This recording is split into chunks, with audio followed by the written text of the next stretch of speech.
I saw a video recently, okay, that it was somebody saying like, I'm so tired of making all these social media posts. I just want to make music. And I completely understand what they mean. However, if you want to just make music, just make music. I think you, and again, no shade towards this person who made this video. It's all love. And I don't know them personally, just something that popped up on my For You page. I can relate sometimes, but I see where you're going with this. Where it's like, you are deciding you would like to make this a professional career. You don't want to just make music. You want to make music and for it to be quote unquote successful by probably, like, everybody's got a little bit of a different idea of that. But like in terms of a professional success, you probably want to be able to, in some way or form, make a living and eat off of your music, art, whether that comes through ticket sales and tours or record sales and streams or however. And I think it's that part that you're fighting, going like, why do I have to do all these other things to make this thing work?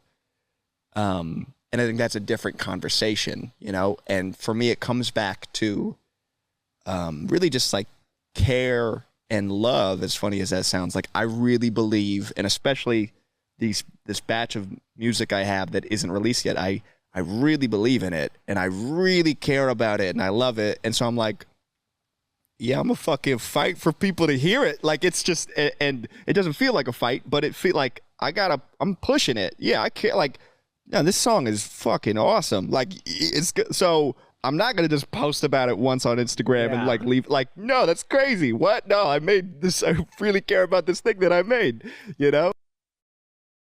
What's going on, my friend? The clip that you just heard was of a young man talking about the music industry specifically. But if you just keep listening, I'll promise to show you how this is relevant to you. I mean, just with the title and everything that was just said in that clip, you might already get the point. But I still want to dive into this a little bit to really make it clear, to really drive home the point for you. So this guy is basically talking about some clip or something that he saw online, and in the clip that he saw, this person was saying, I just want to make music. I'm so tired of having to do all this other shit, having to market the music and do branding and social media posts on TikTok and Twitter and Instagram and YouTube and Snapchat and all these platforms, all this shit that has nothing to do with making actual music. I'm tired of doing that. I just want to make the music. And the guy in this clip that I just played for you, he's saying, listen, I totally understand where you're coming from, but at the end of the day, what I think you're not understanding is that there's a difference between just making music and paying your bills and feeding your family with music. It's two different things. One is art, the other is business, which in my mind have nothing to do with each other. So if you want to turn your art into a product or a business, then you have to accept that now there's a laundry list of responsibilities that come with that, namely social media marketing on all these different platforms, branding, and figuring out not just how to post a lot of content on social media so that people find out about you, but how to turn all that attention and awareness of what you're doing into money. Like you said, whether it's you go on tour and you're selling concert tickets, or you're selling merchandise, t-shirts and stickers and shit, or album sales or whatever it may be, you have to figure that side out and maybe get a manager, figure out how to contact venues to set up your shows, and all these different things that go into making money with your music. Because in an ideal world, you just be able to make your music, post it somewhere, they play it on the radio, people stream it online, and the checks just start rolling in. But obviously, it doesn't work that way.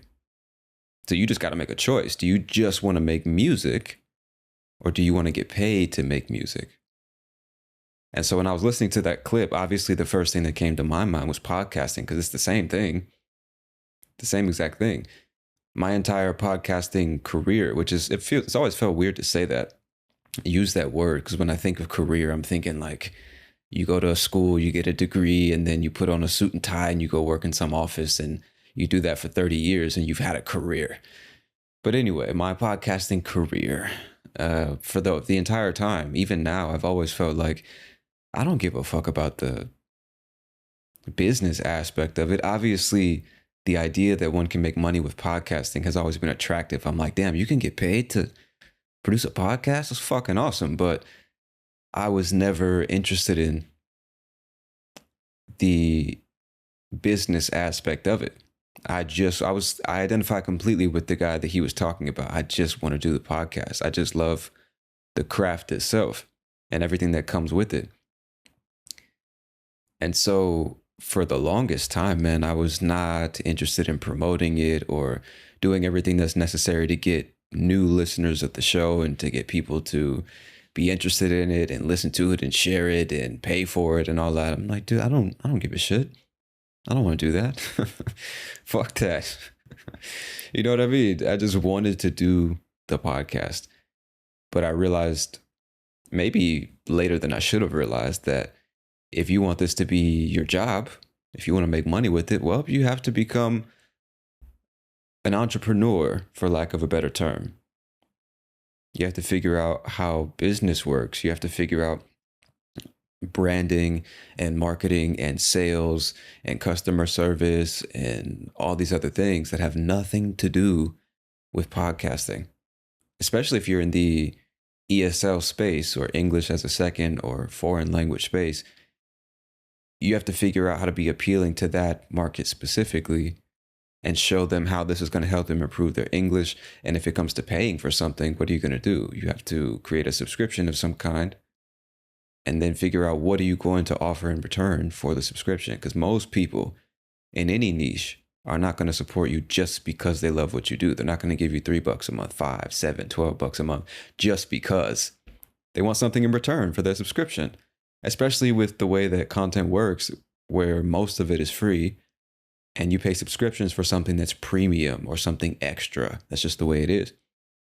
And so you have to figure out how to turn the podcast into a product and offer bonuses and PDFs or special access or whatever, premium content that's behind a paywall or something, and figure out how to get people to pay for that, you know? And then even if it's just the social posting, figuring out how to be on TikTok and Instagram and Twitter and YouTube and any other platform. And all these platforms are different. You're not going to communicate with people on TikTok the same way you're going to communicate with people on Instagram or Twitter or YouTube. Those are 4 completely different audiences. Even you, this is something I learned from Gary Vee, even one person using 4 different platforms is essentially 4 different people. You're in a different mindset when you're on TikTok. You're in a different mindset when you're using Instagram or watching YouTube videos or scrolling through tweets. You are a different person when using these platforms. You're looking for different types of content on these different platforms. So if you're not communicating with people in the way they need to be communicated with, if you're not tailoring your communication for that platform specifically, there's a much lower chance that you're going to reach the people that you're trying to reach. There's a much lower chance they're going to engage with you. And if they don't engage with you, the algorithm says, oh, this content is trash. I'm not going to show it to more people. And then there's branding, trying to figure out how to come across in the correct light so that people know you for something specific, so that they have a certain feeling when your face pops up on the screen or when they think of your name. I'm not going to get into all that. I'm just saying that that's the type of stuff that has nothing to do with podcasting itself. But you need to learn that stuff. You need to figure it out, because when we're living in a time where people are just inundated with content, which is a word I fucking hate, bro. I hate using that word. But when people are inundated with content, you have to find a way to stand out or differentiate yourself. Make people stop and wonder, what is this? This is different. I've never seen this before. Or this is exactly what I need. You know what I mean?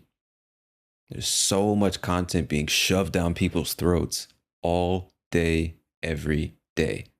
And where most, like, social media is where most people discover new things.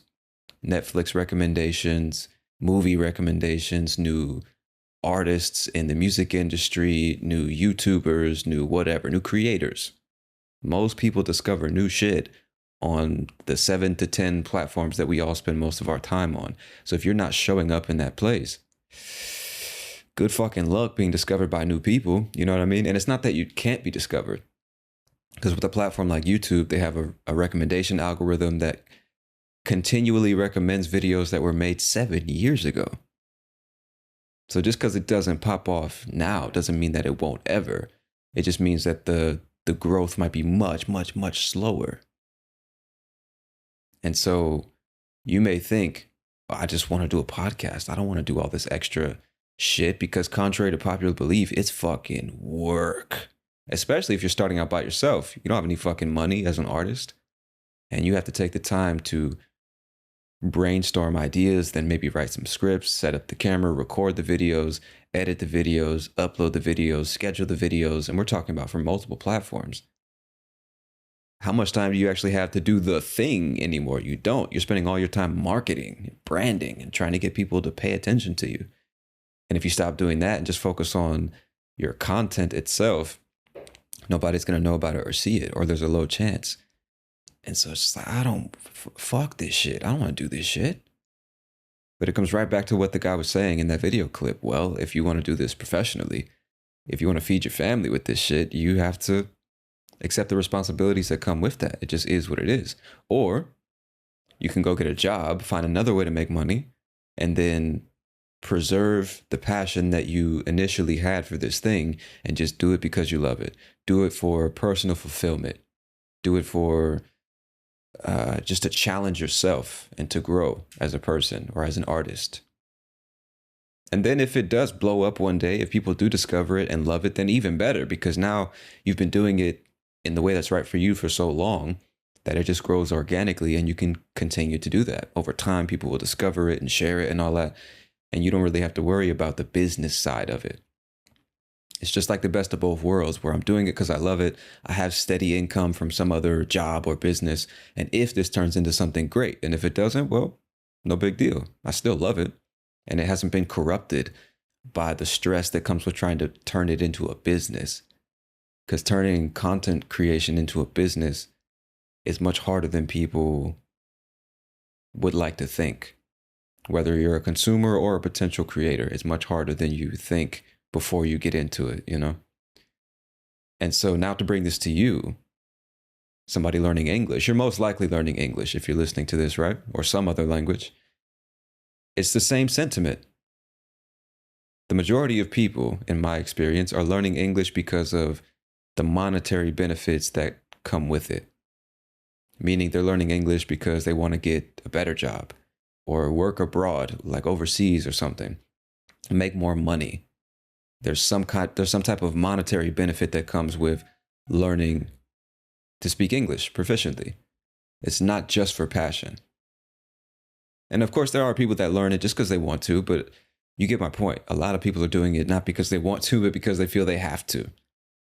And so they find themselves in a position where they think, I just want to speak English, and really, I just want to get the job.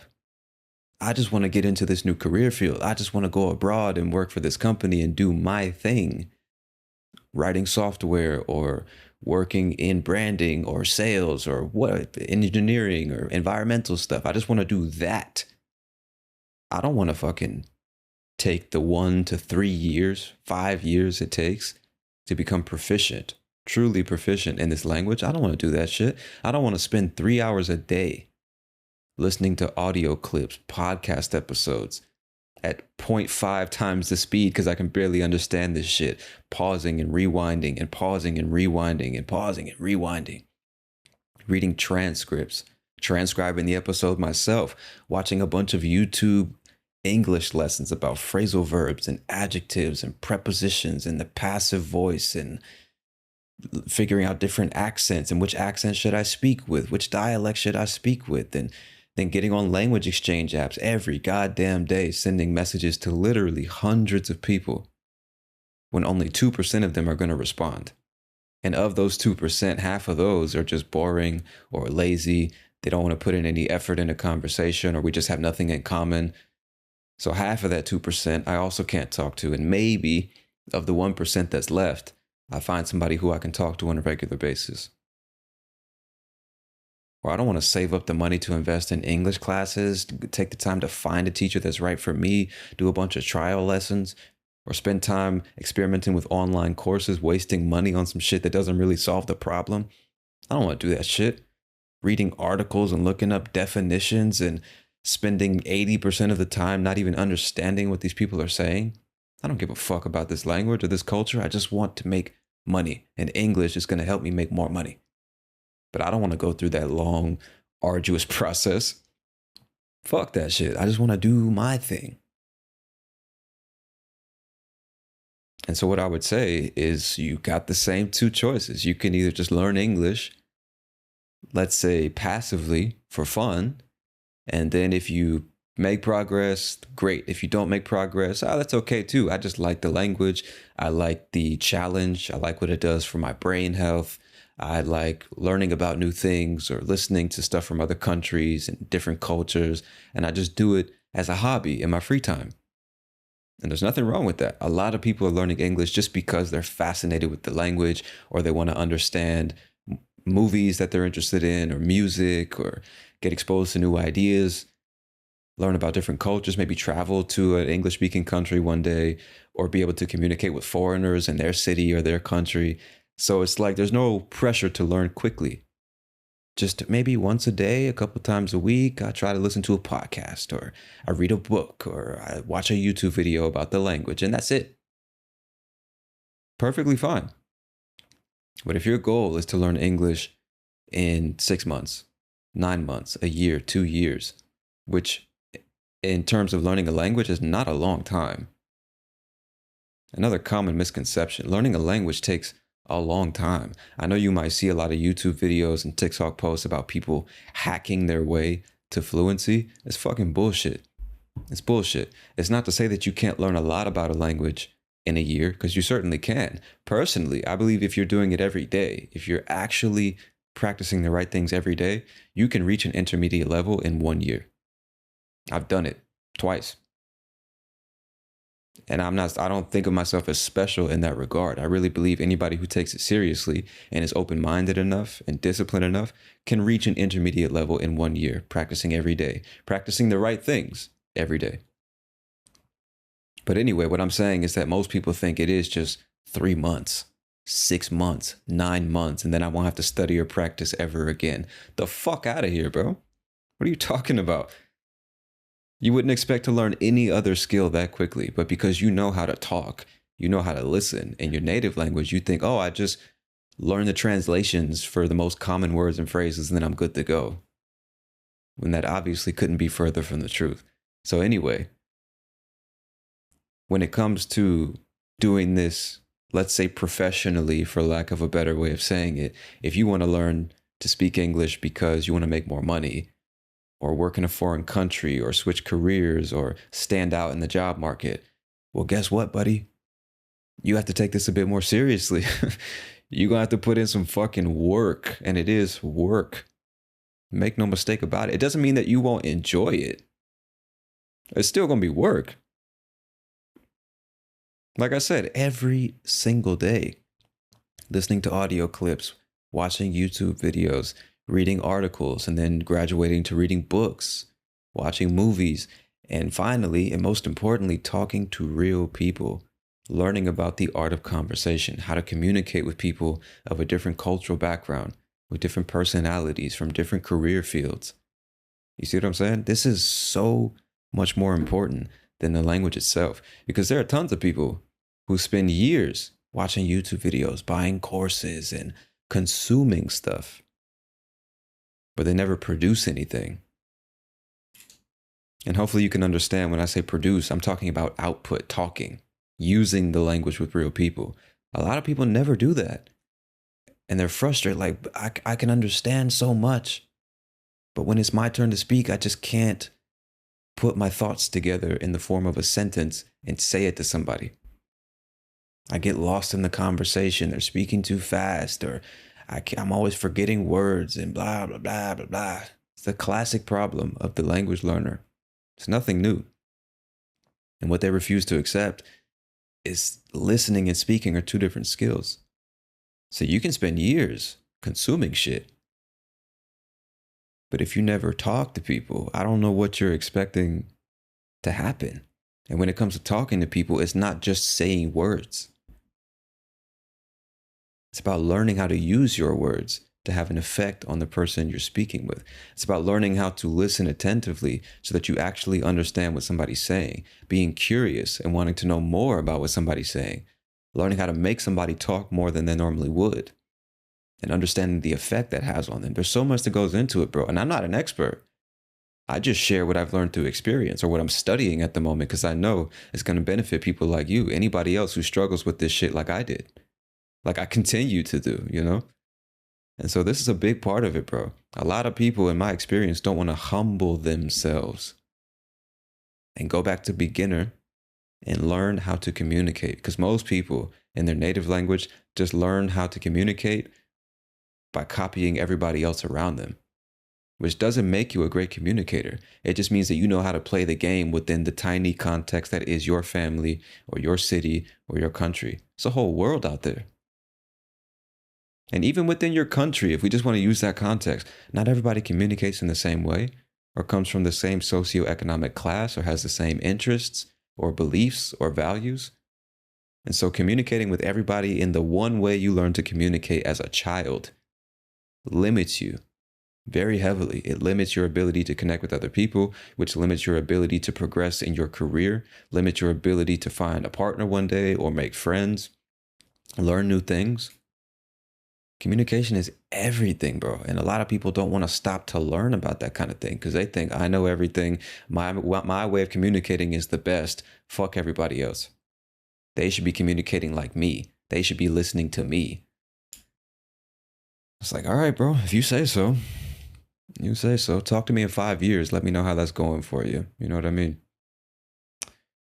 So back to my point, you can say, I just want to advance in my career, get a new job, or I just want to be fluent in English. I don't want to have to do all this extra shit. That's fine. You're not obligated to do anything, but if your goal is to speak English proficiently, to be able to communicate with anyone, to speak confidently in any language, and then eventually get a better job in a different career or a different country, well, there's shit that you got to do before that happens, bro. Whole lot of discipline and frustration and confusion that you have to go through, not around or over or under. You have to go through it before you can earn the ability to communicate effectively with anyone in your native language or in English. It's like a rite of passage, bro. Everybody has to go through it in any language. Everybody has to go through it. You cannot skip over that. I don't give a fuck what the polyglots tell you or somebody trying to sell you a course with all the shortcuts and the secrets. I don't know how many times I'm gonna have to say this, bro, and I'm gonna keep saying it on the podcast. There are no secrets and there are no shortcuts. Going back to the business aspect of it, especially when it comes to teachers, what often happens is people have to find a way to convince you to give you their money, and often the way they do that is by making you believe they have a shortcut. Because if somebody comes to you and says, oh, you want to learn to speak English? Fantastic. Well, guess what? It's going to be a 3-year commitment. You're going to have to take classes every week for 3 years. Going to have to be listening to podcasts about a bunch of different subjects for 3 years, reading books about stuff you're unfamiliar with, talking to strange people, humbling yourself, learning how to communicate in ways that you've never communicated before, learning what listening actually is, conversation after conversation where you're struggling to express yourself. You're going to have to feel like a child, like a fucking idiot, because you know what you want to say, but you don't know how to say it. People are going to laugh at you. People are going to be racist, discriminatory, ignore you, turn you down. 3 years of that shit. That's what's waiting for you. Are you giving that person your money? Fuck no. What the fuck? What? No. Let me find another teacher who puts it in a way that makes me feel good. And then you go to another page or another profile or whatever, and they say, in just 3 months, you can learn this.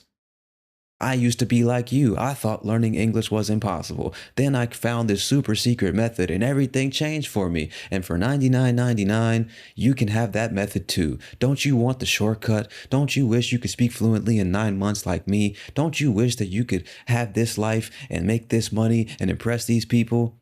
Well, just follow me. Sign up for my newsletter. Sign up for my email list. Download my 5 Steps to Fluency PDF file. Just give me your email. Because there's no money in telling people the truth. So you have to find a way to what's the word? There's a word I'm looking for. You have to find a way to dress up the truth. Put a dress on it and some makeup and some high heels so that it looks attractive. And then people pay attention, and then you build trust with them, and then they give you their money. You know what I'm saying? You can either teach them private lessons, which most people either don't want to or can't pay for, because it's a large investment of money, and it's not like just 3 months of lessons and everything's great. It's a 3 to 5 year commitment for most people, especially if it's just one class a week. When it comes to courses, especially now, there's so many of them, and so many of them are just a bunch of information you could find for free on the internet. So a lot of people are a bit hesitant. They don't really trust it anymore. It's like, what am I actually going to get from this video course? Even just the idea of sitting down and watching a playlist of videos is daunting, because it doesn't even solve the problem at the end of the day. You still need to talk. You see what I'm saying? So it doesn't even solve all of your problems. Why are you going to pay $100 or $300 for it? And then there's free content, YouTube videos, TikTok, podcasts, etc. And you're most likely not going to pay for a subscription, because the fuck? Who do you think you are? Netflix? You know what I mean? There needs to be something of substantial value for people to subscribe. So you have to, as somebody who wants to make money teaching a language, find ways to monetize it that don't necessarily align with the reality of learning a language, which at the end of the day is you have to talk to real people as frequently as humanly possible. There's no substitute for going through the pain and frustration of learning how to talk to somebody in a foreign language. There's no shortcuts. There's no substitutes. There's nothing to buy. You know what I mean?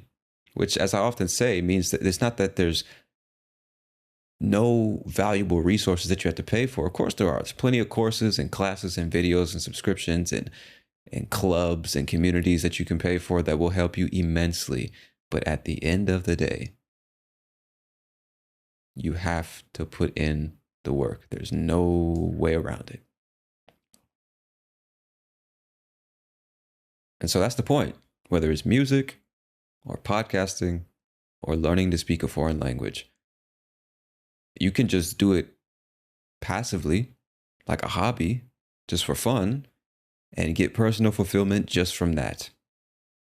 But if the goal is to do it professionally, to reach a high level, to get recognition for it, to get paid for it, to change your life with it, to feed your family with it,